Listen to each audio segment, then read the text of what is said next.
Hello and welcome to another edition of the 10 Minute Bundesliga Previews. In this segment, we're going to give a 10-minute preview of each Bundesliga side, starting with a quick summary of the teams last season, and getting into the transfer moves of the offseason, and then finally ending with a preview of the 2016-17 season and a prediction for where they will finish. At number 15, rolling in with a plastic AUDI TT Cruiser, it's none other than FC INGOLSTADT. So Ingolstadt, in case you didn't know, is a city of 130,000 people in Bavaria. And it also happens to be the setting for Mary Shelley's Frankenstein, for you literary aficionados out there. The club, who is also called Die Schanzer, or the military trenchman, because of the military bases in the area, was actually founded in 2004 out of the merger of two clubs, ESV Ingolstadt and MTV Ingolstadt. So they actually have only been in the Bundesliga for all of last year. Prior to that, they were mostly in the lower divisions, and then they've actually struggled in the second Bundesliga for 4 or 5 years. Most of the kudos should go to their manager, or I should say their former manager, Ralf Hasenhüttl. The Austrian installed a crazy, insane pressing system last year in mostly a 4-3-3 that had opponents just worried and incredibly frustrated at times, and they've actually managed to finish 11th. So this is a squad that was promoted, won the second division, and most people expected them to go straight down, and instead, they ended up finishing 11th. And although in the second division they were actually the leading scoring team, they started the Bundesliga with just 11 goals in the first 17 games. And they ended up finishing with 33 goals. So attacking was a big problem, especially given that 33 of the goals, 9 of those came from penalties. So not quite great there. So as far as what they did really well last year, well, I mentioned the pressing, but defense was also another strong suit for the Schanzer, because other than Bayern Munich, no team has allowed the opponents to spend fewer time in their third. And they've also had 8 players with 1.8 tackles or more, and they've had 11 players with 1.9 interceptions or more. So a really good defense, and standout players from that defense were Marvin Matip, who you might know as the brother of Joel Matip, who recently moved from Schalke to Liverpool, and then Benjamin Hübner, who is the son of the Frankfurt sporting director Bruno Hübner, who is a 26-year-old center back. So they were probably one of the more underrated, and I would probably even make the argument that one of the best center back pairings in the Bundesliga. So let's take a look at their summer moves, and then we'll go into their season preview. So the biggest summer move is probably the head coach, and Ralf Hasenhüttl, the Austrian who installed the crazy press for Ingolstadt, has left the club and moved on to, out of all teams, RB Leipzig. So from one plastic club to another, that's just great. And in his position, Ingolstadt have hired a 46-year-old former Schalke youth coach by the name of Markus Kauczynski, who has spent most of his time at Karlsruhe, which is where you'll also know Karlsruhe as the team where Pascal Gross, the standout Ingolstadt player, came from. So Markus Kauczynski had to wait until 2012 to get his coaching licenses, and he was the interim coach 3 times actually for Karlsruhe, and then he was let go sort of in the middle of last season and sat on his hands, and now he got hired by Ingolstadt, and we'll see how he will be able to deal with the Schanzer. A couple of the other big departures are Benjamin Hübner, who I just talked about as one of the better center backs in the league. He was let go for 800,000 euros to TSG Hoffenheim, and I expect that to be a pretty big loss. And then the club also had Danny Da Costa. He started most of the games at right back. Go back to Leverkusen on a permanent deal. He was on loan, and then he went back now. And then they also lost their starting goalkeeper Ramazan Özcan, who was okay, but had the propensity to make some pretty big mistakes at times.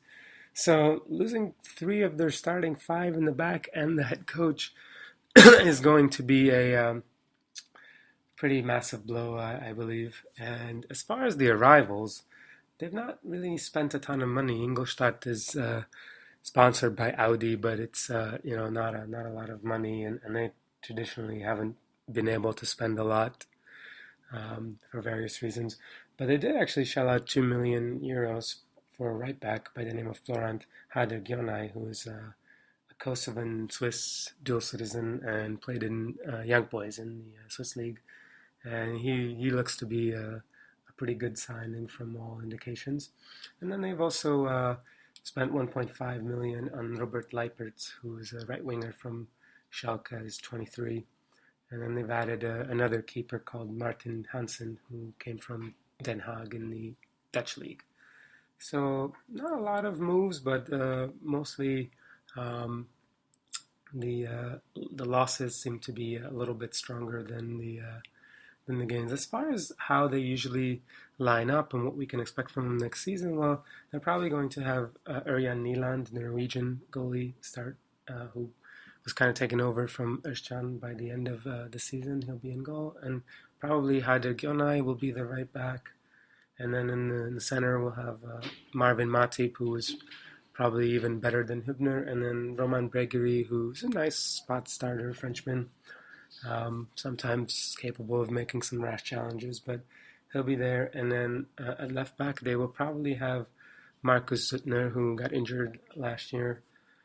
And they usually play a 4-3-3, so the three main midfielders are Roger, who's a Brazilian, who is about 31, and he actually is really good at winning the ball and drawing fouls. He led the Bundesliga last year in drawing fouls. And they actually have a 19-year-old Max Christiansen, who is at the Olympics now, in the center of the pick. He's gotten some time there and had some nice moments. And Robert Bauer, who's also at the Olympics, he's a 22-year-old who mostly played as a left back.